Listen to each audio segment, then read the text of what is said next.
आता बातमी येते पार्थ पवारांसंदर्भातली। मुंडव्यातल्या जमीन व्यवहारामुळे संकटात सापडलेल्या पार्थ पवारांच्या अडचणी सामाजिक कार्यकर्ते अंजली दमानियांमुळे वाढण्याची शक्यता आहे।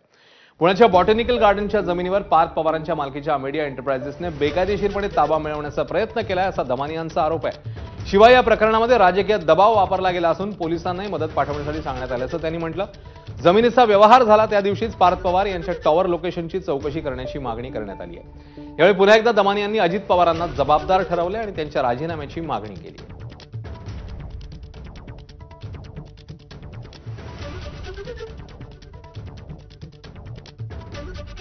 मीडियाच्या लोकांनी जो व्यवहार केला त्या व्यवहार केल्यानंतर त्यांचे जे वकील आहेत ते पोलिसांना फोन करतात, पोलीस फौज पाठवा म्हणून सांगतात। हे सगळं होत असताना दुपारी 1 ते संध्याकाळी 4:30 पार्थ अजित पवार यांचा टावर लोकेशन काढण्याची मी मागणी करतेय। ज्या दिवशी येवलेला स्टेटमेंटसाठी पोलीस स्टेशनमध्ये आणण्यात येईल किंवा त्याला अटक होईल तेव्हा सगळं तो बाहेर काढावं त्याला लागेल।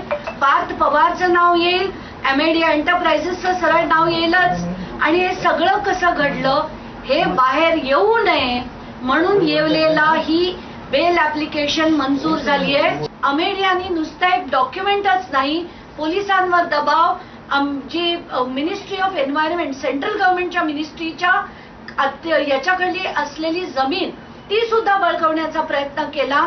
याच्यात पॉलिटिकल इन्फ्लुएन्स होता आणि या सगळ्या गोष्टीमुळे आता तरी अजित पवार यांनी पुण्याच्या पालकमंत्री पदाचा आणि उपमुख्यमंत्री पदाचा तात्काळ राजीनामा हा दिला पाहिजे।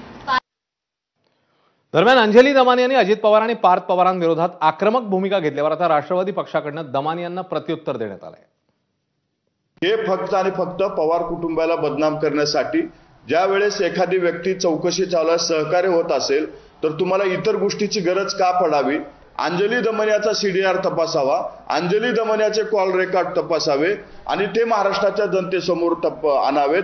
अंजली दमानियाचा कॉल रेकॉर्डच नाही तर बँक स्टेटमेंट सुद्धा तपासले जावेत, जेणेकरून त्यांचा बोलवता धनी कोण आहे हे सुद्धा महाराष्ट्राच्या जनतेसमोर येईल। असं कुणीतरी भाड्याचे लोक येऊन राजीनामा मागत असतील तर त्या गोष्टीकडे आम्ही फारसं लक्ष देत नाही। दरम्यान या प्रकरणावरून काँग्रेस प्रदेशाध्यक्ष हर्षवर्धन सपकाळ आणि तसंच ठाकरेंच्या शिवसेनेचे नेते अंबादास दानवे या दोघांनीही काय म्हटलंय, काय प्रतिक्रिया दिली आहे तेही बघूया। आपल्याला आठवत असेल की नुकत्याच 2-3 दिवसांपूर्वीच वाचवा वाचवा वाचवा म्हणत अजित पवार हे दिल्लीला गेलेले आपल्याला दिसले। अमित शहांना ते भेटले आणि त्यांच्याकरवी त्यांनी ही एक क्लीन चिट आणलेली असावी। पार्थ पवार ज्या कंपनीचे संचालक आणि ज्याचा 99% शेअर आहे त्याचं नाव याच्यात येत नाही आणि ज्याचा 1% शेअर आहे। मला असं वाटतं येणाऱ्या काळात महाराष्ट्रात काय देशात सुद्धा जर अशा घटना गेल्या तर मला असं वाटतं सरकारने अशाच पद्धतीने न्याय सगळ्यांनाही द्यावा। त्याला वाचवायचं का? कारण सगळ्यांच्याच हात दगडाखाली आहे, कोणी ना कोणी कुठं ना कुठं अडकलेलं आहे। प्रत्येक याच्यामध्ये कोणाचा ना कोणाचा हात आहे।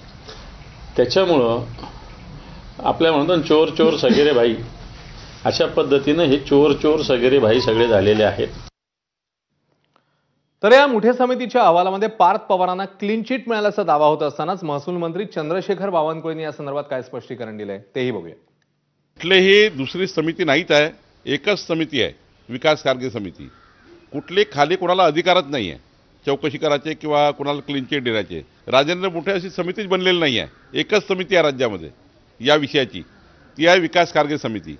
आणि त्यामुळे असे राजेंद्र मोठे समिती वगैरे या विषयात नाही आहे, काहीतरी कपोलकल्पित बातमी तयार करून ते मला वाटतं चालवली आहे।